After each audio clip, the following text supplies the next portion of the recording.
Greetings and welcome. I'm Professor Denver, and thanks for checking out my presentation on basic accounting in alignment with the chapters in my book, Accounting 101, Easy Accounting and Bookkeeping for Beginners.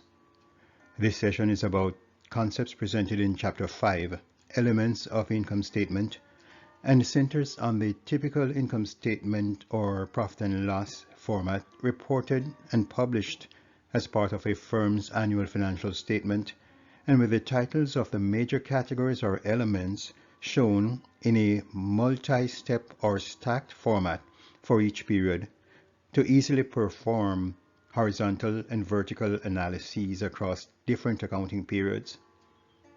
Financial statements of public firms, those selling shares to the public, must be filed annually with the Securities and Exchange Commission, the SEC, and are published on websites as finance.yahoo.com, google.com/finance, and sec.gov/edgar, etc.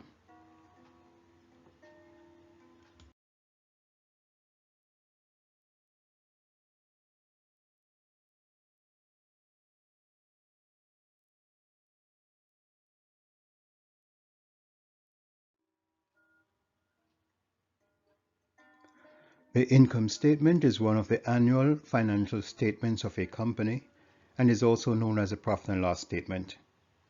It shows the titles and the summary total amounts of the major accounting categories of a business's chart of accounts.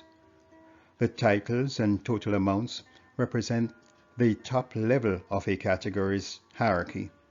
For example, the title and amount for sales revenue is the total of all different types of revenue accounts in a firm's accounting records, such as sales for product A, product B, product C, etc.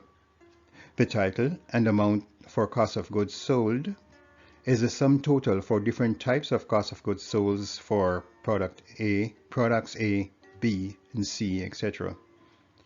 Rent expenses might have subcategories for rent expenses for different rented locations. The same goes for all other titles and amounts shown on the income statement. A firm's chart of accounts is generally created to accommodate 10 or more subcategories for each main account title shown in the income statement.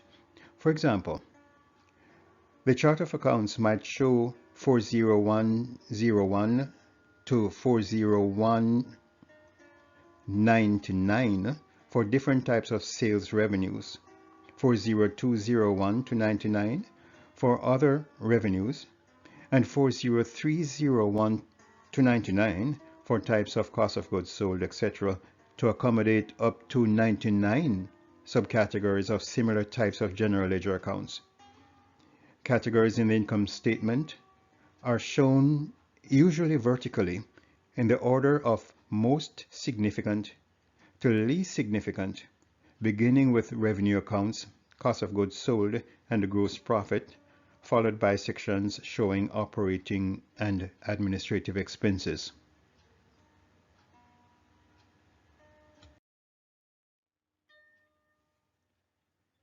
An important note: the recognition concept in accounting is that revenue is recognized when earned, that is, when the firm has completed its obligation in the transaction.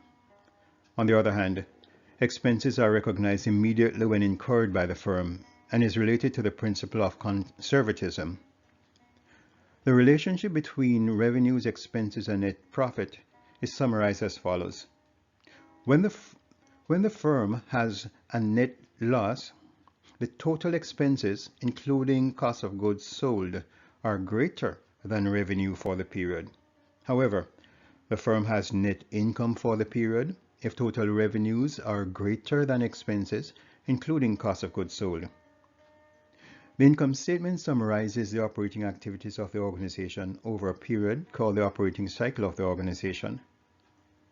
The general ledger accounts in the firm's chart of accounts for income statement are temporary or nominal accounts because their cumulative balances are zeroed out at the end of an operating cycle or financial period, so they can start the subsequent financial period with zero balances to record activities for the new operating cycle.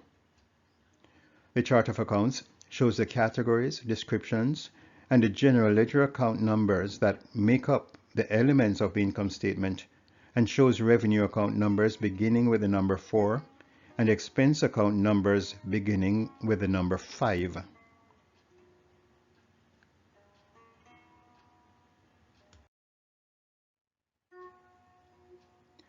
Revenues or sales revenue is the lifeblood for-profit firms and the main source of funds used for generating income and sustaining business operations toward the goals of the firm. Revenue is from sales of merchandise or services to customers, of the firm's products or services, licenses, commissions and fees, royalties, etc., depending on the type of business firm.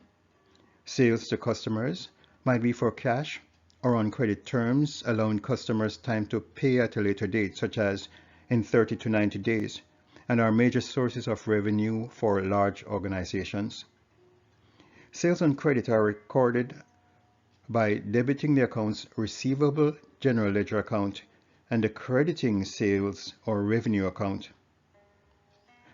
Other revenue. An organization might occasionally sell depreciated vehicles, machinery and equipment, or old and obsolete office equipment, which would be shown as other revenue on the income statement because they are not part of the regular or main sources of income for the firm. Cost of goods sold are the cost of the merchandise inventories that are sold to customers during a specific period.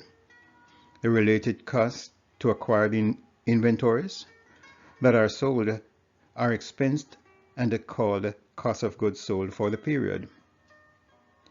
Expenses are resources used up by the organization toward running the business and earning income and to keep the organization going. Cost of goods accounts are considered special types of expense accounts.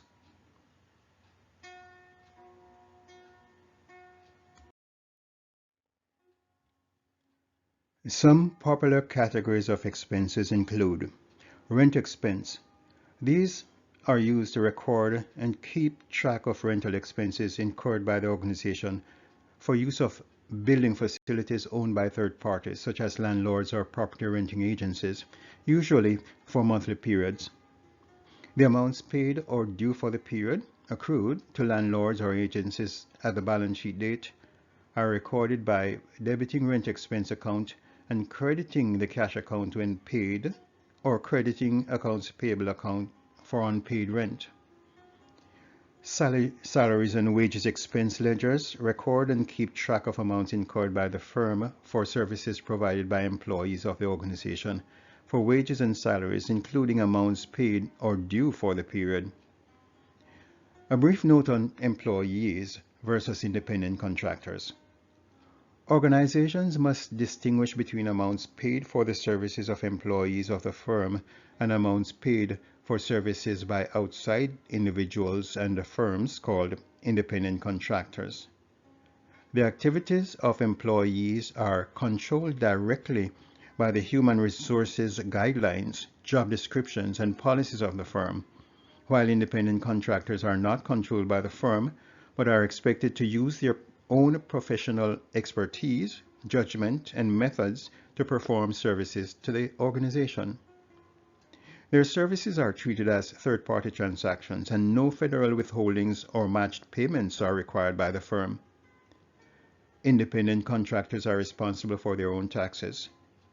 An IRS Form 1099 is required to be sent by the firm to independent contractors and to the Internal Revenue Services, showing the amounts paid to the contractors for the year.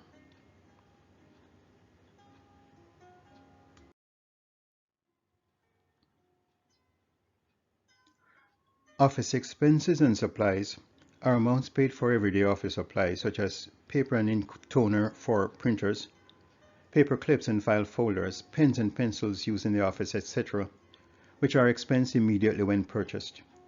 Some organizations might use a separate asset account for office supplies and to transfer amounts to office expense periodically to record amounts used up during the period. But these are not merchandise for sale to customers. Utilities expense are monthly payments for things like telephone and fax services, electricity, garbage and sewage disposal, etc.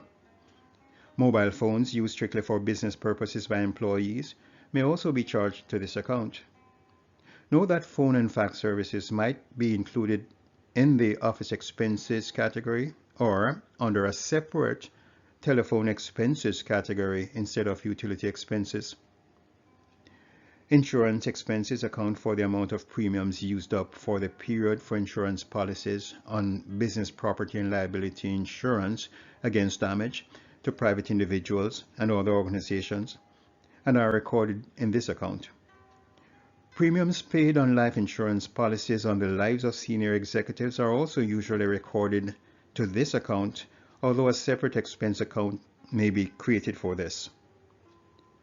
Workers' compensation insurance payments are recorded in a separate workers' compensation insurance expense account. Advertising and promotion expenses. Amounts paid or due to advertising agencies for advertising or promoting the firm and its products in newspapers and electronic media, including social media, are recorded in this account.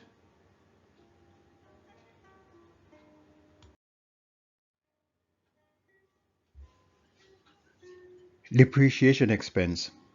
The recorded historical value of fixed assets is reduced systematically over time by a process called depreciation and charged to the depreciation expense account. Depreciation is essentially the spreading of the historical cost of the fixed assets over current and future operating periods, matching the cost of fixed assets with periodic revenues earned while the assets are in service. Depreciation also includes deterioration of fixed assets over time due to deteriorating operating efficiency of the fixed asset and the writing off items such as computer software and equipment that are outdated or obsolete because of the introduction of new, more efficient technology. Depreciation expense is based on estimates of the useful productive life based on years or expected usage in production of the asset, and is recorded in the general ledger by debiting the depreciation account and crediting the related accumulated depreciation account for the period using the accumulated depreciation method.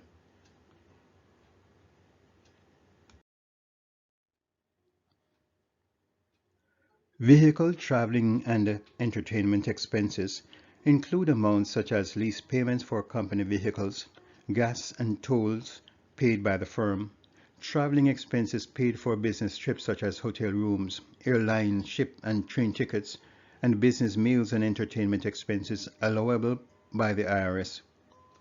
Details of allowable business expenses can be found on the irs.gov website.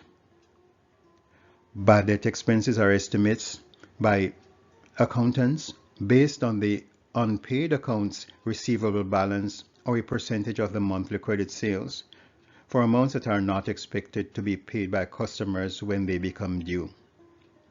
The estimated amounts are recorded to the bad debt expenses account each period by debiting bad debt expenses and crediting allowances for doubtful accounts, a contra asset account.